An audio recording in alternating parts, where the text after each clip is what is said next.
매력적인 캐릭터를 만드는 전문가들 보면서 와 저렇게 그린 듯한 설정이 있을 수가 있나. 사실 최강록 셰프랑 완전히 또 다른 캐릭터잖아요. 맞아요. 대중이 사랑하는 방식의 연출로 잘 하고 계신 것 같아요. 같은 경우는 안성재 셰프랑은 정반대의 루트로 갔다고 봐요. 저희는 그냥 좋아하는 건데 작가님 분석을 들으니까 아, 우리가 좋아할 만한 이유가 있었구나. 뉴스가 지식이 되는 순간 지식의 발견. 저는 SBS 정유미입니다. 오늘은 이종범 작가님과 함께 하겠습니다. 어서 오십시오. 안녕하세요.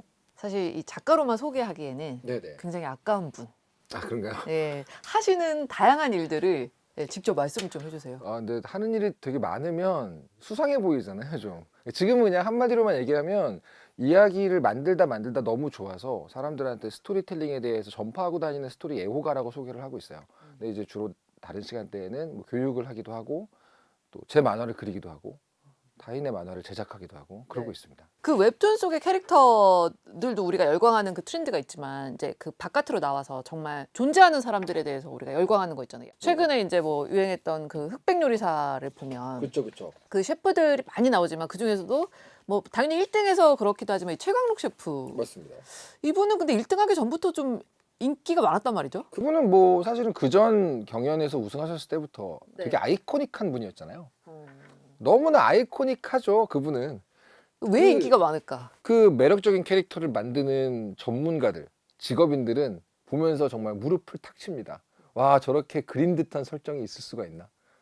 근데 그분은 사실 그렇게 설정하고 하는 거는 아닐 텐데. 사실은 초반부에는 그거 아세요? 지금은 한물 같지만 네. 웹소설 붐 초창기에 가장 유명했던 키워드 중에 힘을 숨김이라는 단어 아세요?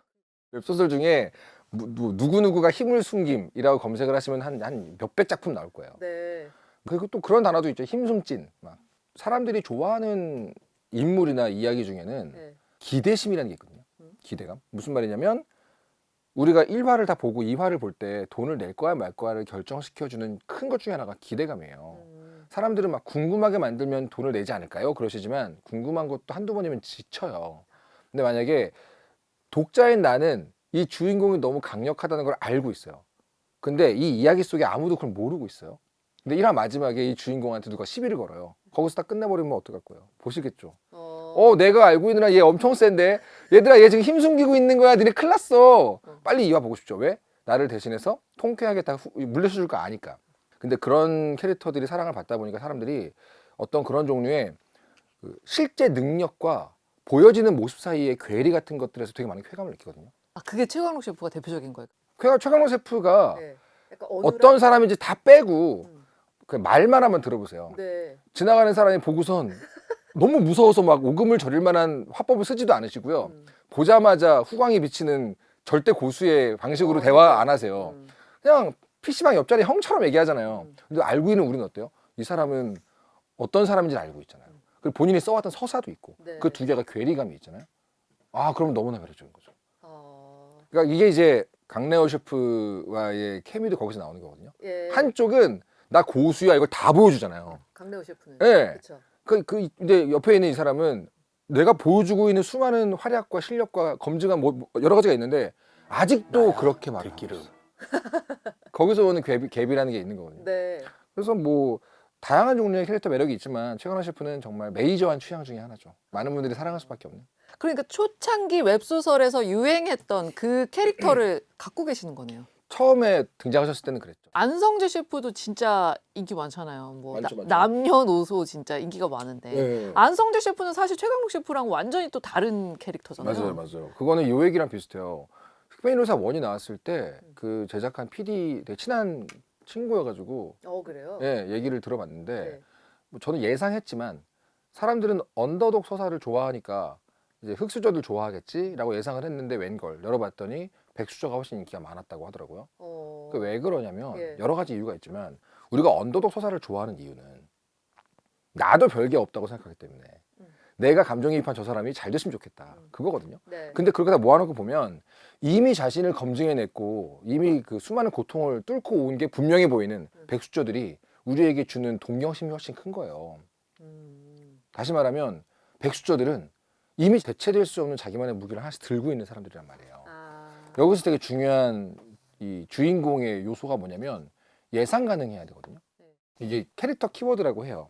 어떤 캐릭터에 대해 사랑을 하게 되면 그 주인공이 등장을 하는 순간 많은 사람들이 어떻게 행동할지 예상을 해요. 아, 이 캐릭터는 일단 등장하면 상대방 일단 뚝배기부터 깨는구나. 알았다. 그럼 이제 무슨 상황이 벌어지면 뚝배기 깨겠지. 그러고 이제 기대하는 거예요. 그런 게 있는데 안성준 셰프가 되게 오랜만에 그런 확실한 키워드로 대중에게 각인됐던 사람이라고 저는 봤어요. 흑백요리사 1에서부터 네. 제일 많이 얘기했던 단어가 뭔지 아세요? 안성준 셰프가? 뭐예요? 완벽함이에요.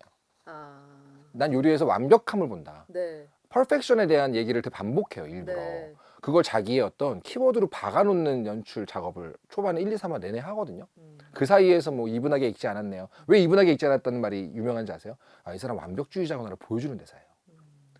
그러니까 모든 평가가 나는 요리에 있어서 의도를 중시하고 완벽함을 중시한다. 나는 이 길을 그렇게 가고 있는 셰프다라는 걸 자기 브랜딩을 완벽히 보여준단 말이에요. 그럼 사람들은 그 키워드로 그 사람을 이해하게 되거든요.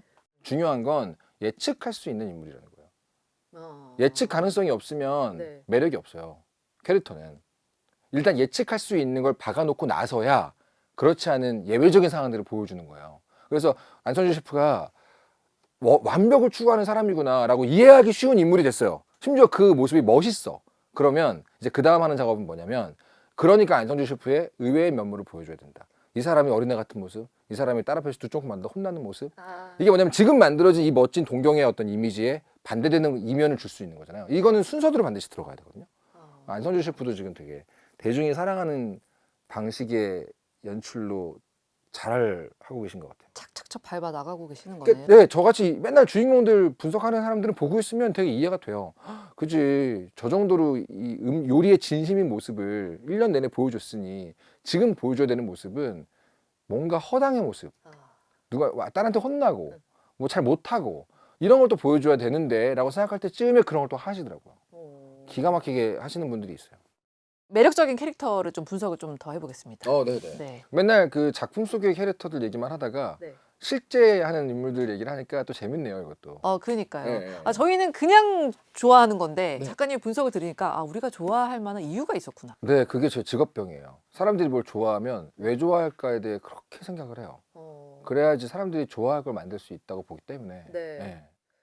제가 또 궁금한 캐릭터가 있어요. 네. 기안84. 아, 우리 기한이. 아, 우리 기안이 바로 나오니까 이분도 이제 원래 작품하던 분이잖아요. 그쵸. 기한84 작가님 같은 경우는 방금 얘기했던 안성재 셰프랑은 정반대의 루트로 갔다고 봐요. 사실 저래도 되나 라는 말을 절로 하게 만드는 사람이었잖아요. 네, 나 혼자 사는 모습을 보여줬을 때 네. 대부분의 사람들은 멋지게 보여지고 싶고 내가 뭔가 어떻게 보여질까에 대해 신경을 쓴단 말이죠. 네. 그게 너무나 일상적인 거기 때문에 사람들은 뭐 관찰 예능으로 집에 갔는데 좀 꾸민 듯한 모습이 나와도 받아들여요, 그냥. 뭐 당연히 그렇겠지. 아, 그럼 카메라가 오는데 청소를 안 해? 뭐 이렇게. 근데 안 하는 사람이 있었다. 그게 기한이거든요. 네. 처음에는 저렇게 두고 먹는다고? 뭐 저렇게 안 씻고? 이게 다 보여주니까 어때요? 사람들이 처음에는 충격이겠지만 금방 어떤 식으로 가냐면 저래도 되는 거야? 실제로 내가 저러고 살고 있는데 나 괜찮은 거야? 라는 식의 어떤 위안을 주는 게 있거든요. 일종의 공인된 허가증을 받는 느낌이 좀 있어요. TV 나온 사람도 저렇게 사는데 뭐 네, 나도 네, 네. 뭐 이렇게. 그쵸. 그 심지어 나보다 좀 더해. 그러면 어떻게 되냐면은 보면서 안도할 수 있어요. 내가 저 정도는 아니구나.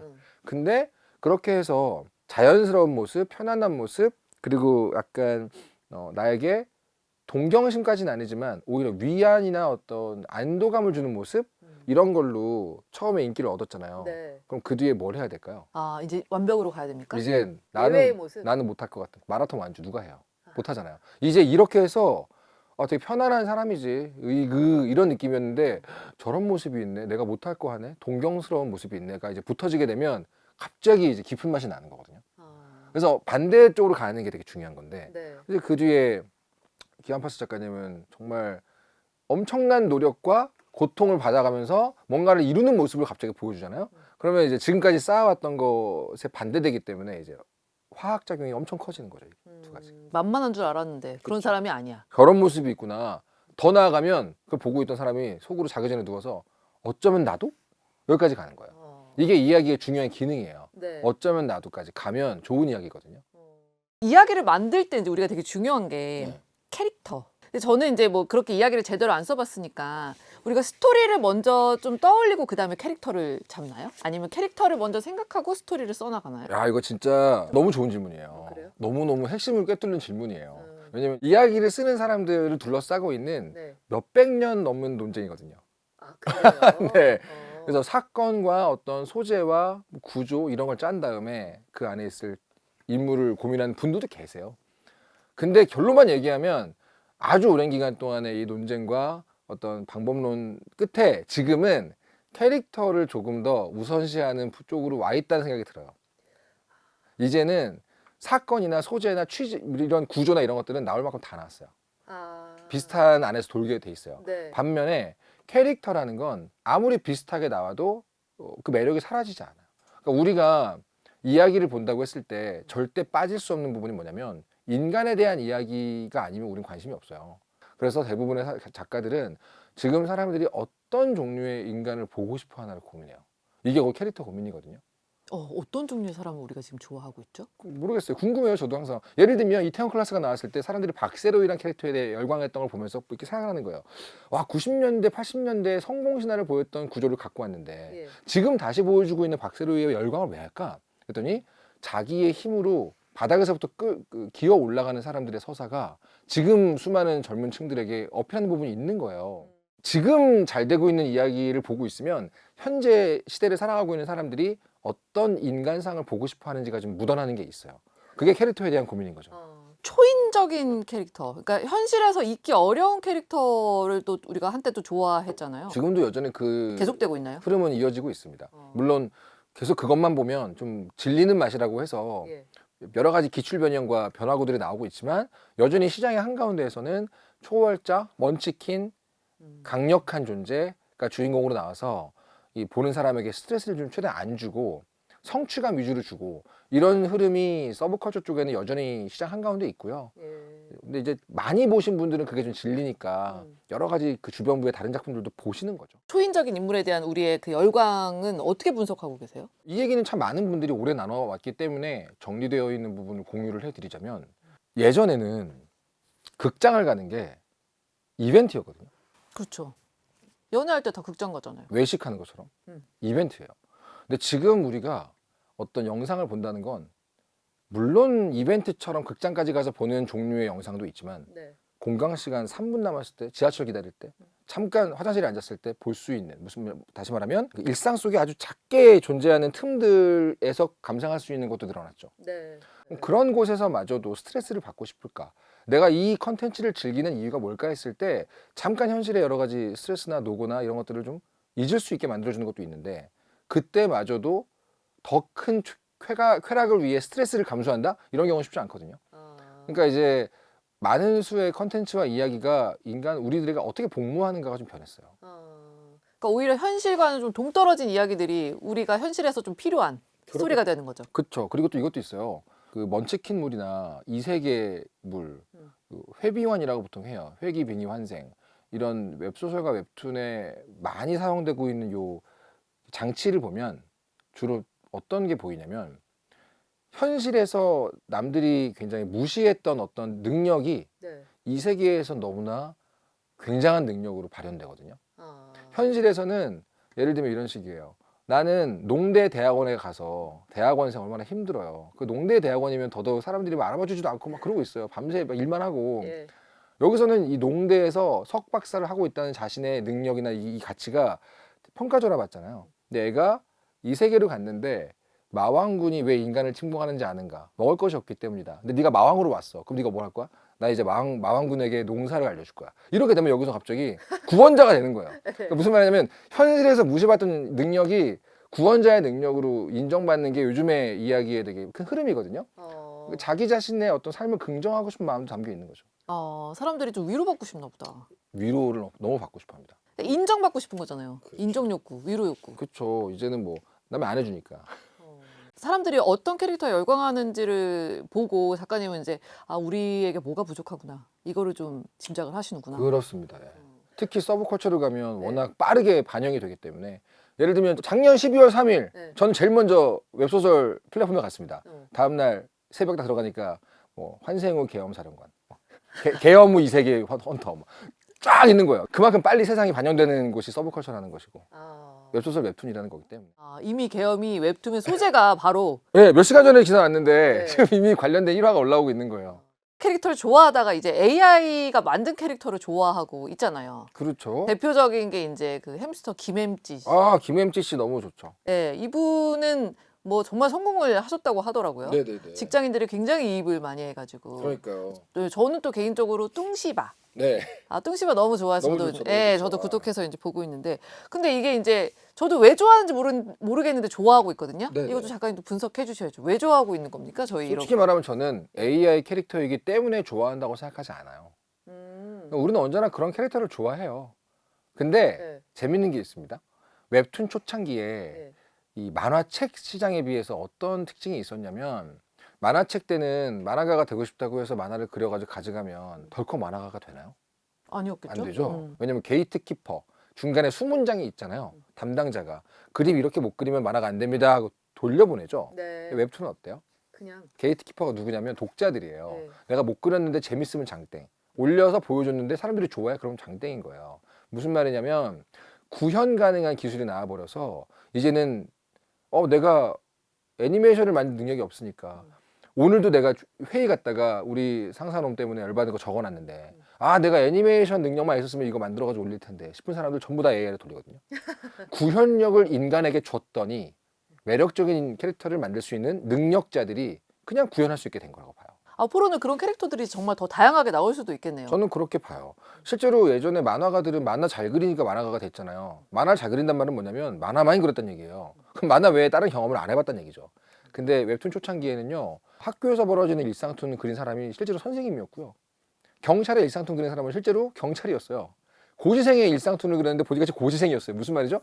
자기 삶을 담아낼 수 있는 틀만 주어지니까 너도 나도 기존에 없던 캐릭터를 들고 나오는 거거든요. AI도 이제 정말 뭐 많은 사람들이 공감할 만한 일상을 살고 있는 누군가가 네. 나 이거 가지고 한번 캐릭터 만들어서 올려보고 싶어 했을 때 바로 구현할 수 있게 해주는 기술을 줬잖아요.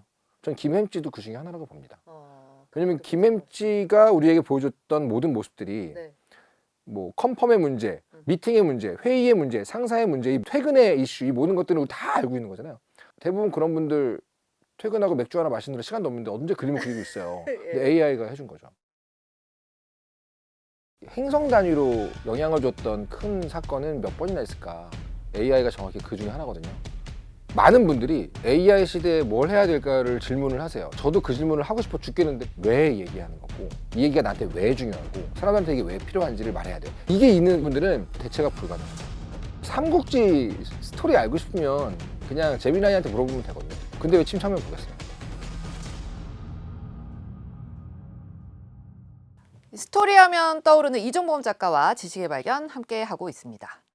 AI 얘기를 조금 해볼게요. 네. 요즘은 어디 가나 그 얘기를 하기 때문에. 그러니까 네. 그 AI로 대체될 위험이 높은 직업군, 이거 이제 마이크로소프트가 뭐 한 40개군을 꼽은 게 있는데 기자 이제 포함되고, 기자 포함됩니까? 예, 작가 포함되고, 포함되죠. 예. 그 작가로서 이 AI에 대해서 네. 두려움을 좀 갖고 계실까요? 그럼요, 당연히. 근데 포함 안 되는 직군이 있을까요? 성직자 포함 안 되겠다. 성직자는 왠지 AI가 하면 안 될 것 같고. 그 외에는 없지 않아요? 우선순위가 다를 텐데. 좀만 버텨주면 지구인 다 얻어맞을 텐데 뭐. 이런 생각으로 버티고 있는데 요즘 그런 생각을 많이 해요. 과거에 거의 각 나라나 대륙이나 문화권별로 큰 변동이 있었던 쪽이 많지만 행성 단위로 영향을 줬던 큰 사건은 몇 번이나 있을까, 인류 역사 중에. 네. 저는 그게 한 서너 번 된다고 봐요. 근데 AI가 정확히 그 중에 하나거든요. 예를 들면 처음 농업이라는 게 인류에게 찾아왔을 때 현 시대에 살지 않았잖아요. 산업혁명 때도 우리가 그 시기 산 게 아니잖아요. 그렇죠. 근데 AI는 그 정도 규모의 변화라고 생각하는데 실시간으로 우리가 지금 마주보고 있단 말이죠. 예. 그래서 제가 그 당시에 사람들 반응을 좀 찾아봤어요. 산업혁명 때 어땠나. 네. 정말 재밌어요. 재밌죠. 네. 극과 극의 반응이 나와요. 보통 이 정도의 큰 변화가 오면 현생 인류는 극단적인 두 가지 반응을 보인다고 저는 생각해요. 하나는 맹목적인 두려움. 러다이트 운동 기억하시죠? 다 기계 때려 부쉈잖아요. 두 번째는 맹목적인 환상. 이 둘 사이의 극단 속에 우리가 놓이게 되거든요. 비슷한 것 같은데 지금? 똑같죠. AI가 우리 구원할 거야와 AI 때문에 우리가 망할 거야. 이 사이 어딘가에 있단 말이에요. 네. 그리고 보통 지혜로운 분들은 그 사이에서 극단적으로 안 가시고 가지고 놀아보는 사람들이 항상 제일 빨리 적응을 하세요. 저도 이제 그런 단계다 보니까 AI에 대해서는 지구인 전체가 모두가 1학년이잖아요. 이 분야에 대해 전문가는 만든 사람 몇몇을 제외하면 없잖아요. 예. 그 말은 지금 이걸 가지고 일상 속에서 놀아보든 일해보든 익숙해져 가는 사람들이 아무튼 이 다음 단계에 적응을 빨리 하지 않을까라는 생각을 하고는 있어요. 당연히 제 안에 두려움도 있고. 저도 일할 때 AI를 좀 활용도 하는데 네. 저는 AI 생각하면 약간 말 잘 듣는 부하인데 언젠가 내 등에 칼 꼽을 것 같은 이런 네. 그런 좀 느낌 있지 않아요? 네, 그쯤 되면 모두의 등에 칼이 꽂혀 있을 거니까요. 이런 식으로 스스로의 두려움을 저는 좀. 작가님 사실 뭐 닥터 프로스트 막 열심히 쓰시고 그럴 때는 네. 이제 AI는 우리가 좀 사실 상상 불가의 영역이었고 그렇죠. 지금도 이제 작품을 뭐 발표할 정도는 아니지만 계속 작업을 하신다고 하시니까 네네. AI로 활용하고 계세요? 그럼요. 아 그래요? 특히 이야기를 쓴다는 것은 혼자 쓰는 게 아니거든요. 그러니까 이야기를 만들 때 핵심적인 테마나 주제의식 같은 거는 저 혼자서만 오랫동안 좀 생각을 해야 돼요. 하지만 이야기를 만드는 구체적인 공정은 혼자 골방에 틀어박혀 있는 게 제일 안 좋아요.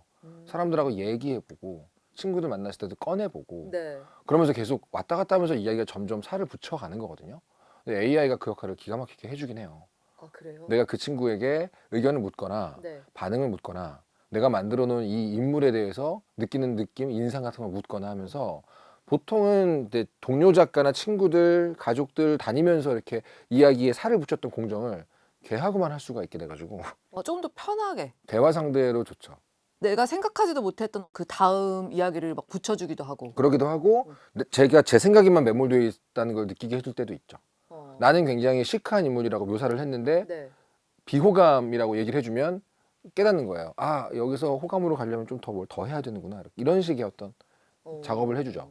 아니 실제로 어떤 극본의 작가 진에 AI가 포함된 경우도 있더라고요. 네. 그랬는데. 이제 얼마 안 남았어요, 진짜. 작가님 그 예전에 닥터 프로스트 쓸 때 네. AI가 있었으면 닥터 프로스트의 스토리가 좀 달라졌을 수도 있을까요? 그렇진 않을 것 같아요. 왜냐면 제 대표작들은 이 얘기를 어떻게 할 것인가 보다 중요한 게 왜 이 얘기를 할 것인가가 중요했거든요.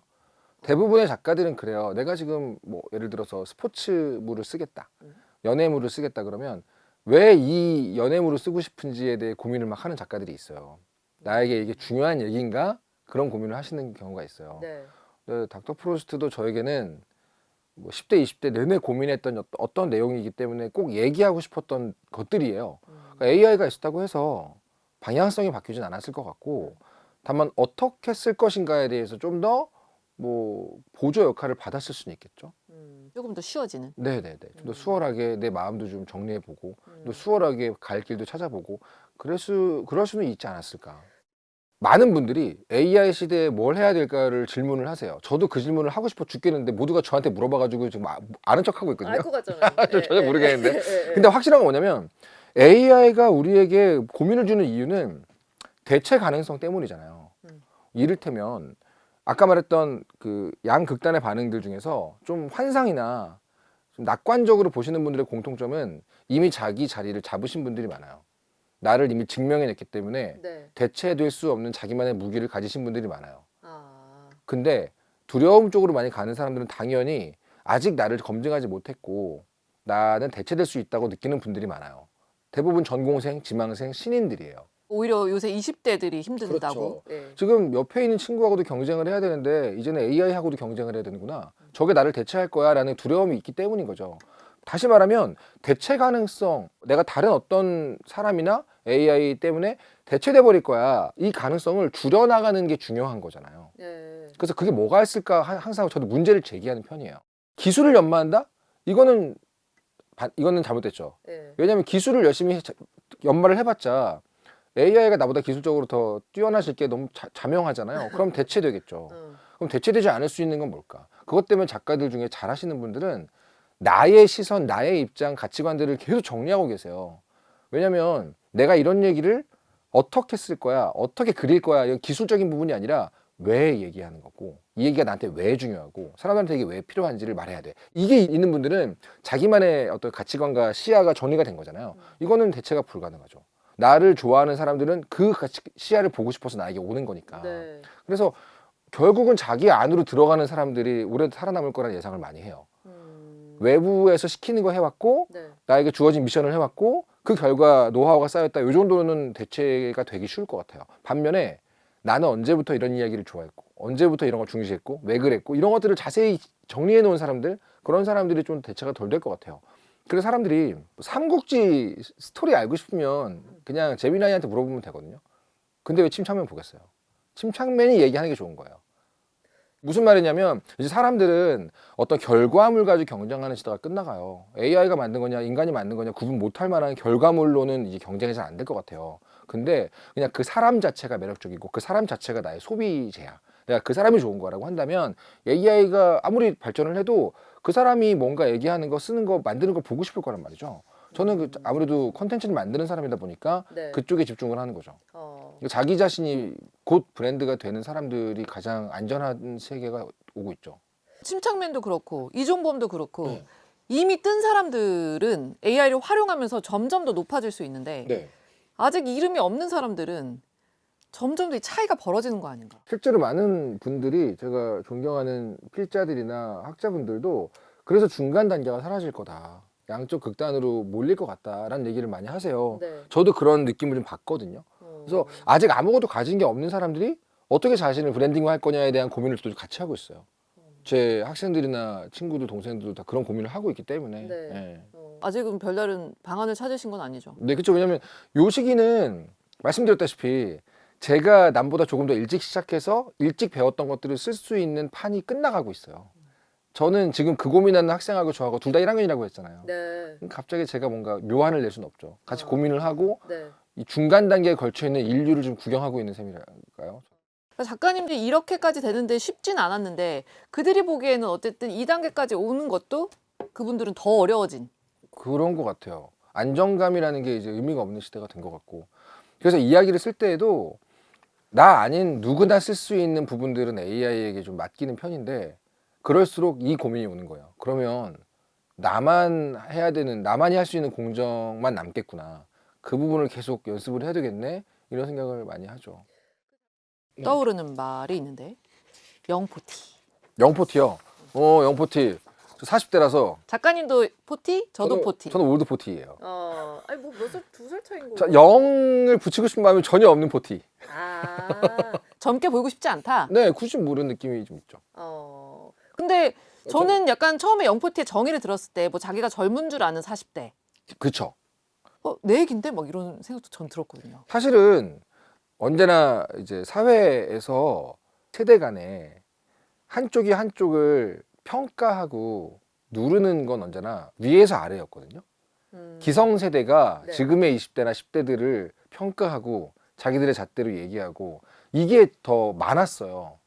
근데 이제 지금 와서 그들이 이전 세대들을 조롱할 수 있는 어휘를 얻은 것이라고 좀 봐요. 이미 기반을 닦은 세대와 아직 아닌 세대의 구분, 그리고 자기를 검증한 세대와 검증해야 되는 세대, 자본금이 있는 세대와 아직 없는 세대, 이 모든 것들이 같이 맞물려 있잖아요. 네. 그러다 보면 당연히 좀 더 유리한 게임을 할 수 있는 건 윗세대잖아요. 자기 자리에 터전을 만들어 놓은 그 윗세대가 좀 더 유리하게 풀어나갈 수 있을 거라고 봐요.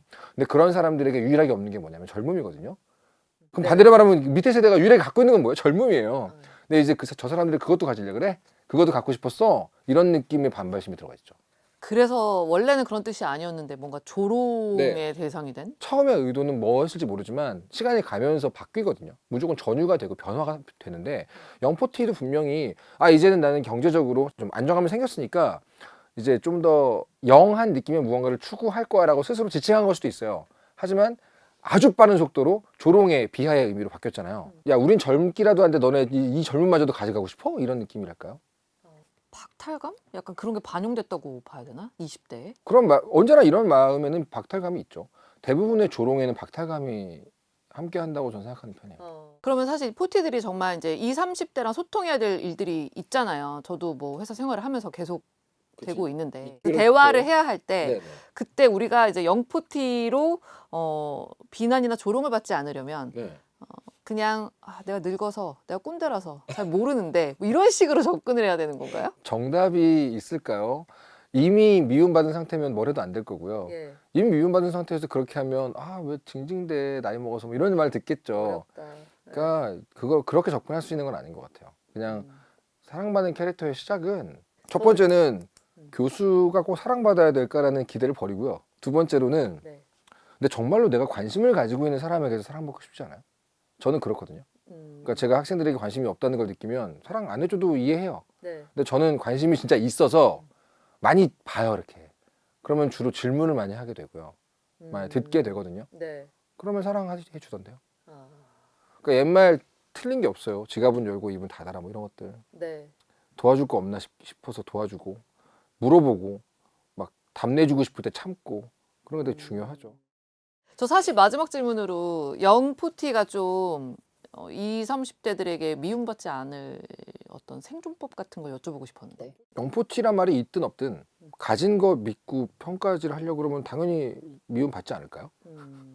알겠습니다. 네, 저는 모든 세대 문제에서 예. 이미 뭔가를 이뤄놓은 사람들이 미움받는 이유는 하나라고 생각해요. 그걸 이용해서 자꾸 누군가를 가르치려 드니까. 그럼 안 그러면 사랑해 줄 텐데 이런 생각을 많이 합니다. 그러니까 40, 50대를 우리가 캐릭터화 한다면은 이 캐릭터가 작품 속에서 계속 사랑을 받으려면 입을 닫고 지갑을 열어라. 실력을 보여주고 책임을 지고 지킬 수 있는 사람 지켜주고 뭐 이렇게 계속 그게 사랑받는 캐릭터라고 했으니까 자꾸 떠오르는 거예요 지금 머릿속에. 아. 사랑받는 중년 캐릭터 뭐 많은데 이러면서 막 떠오르네요. 네. 근데 우리가 흔히 좋은 어른이다라고 했을 때 떠오르는 인물들이 그 영화나 드라마 안에서 그런 모습들을 보여주거든요. 40대 50대 때. 노력해 보겠습니다. 저도 노력해야죠 뭐. 같이 노력. 잘하실 것 같은데요. 네. 네.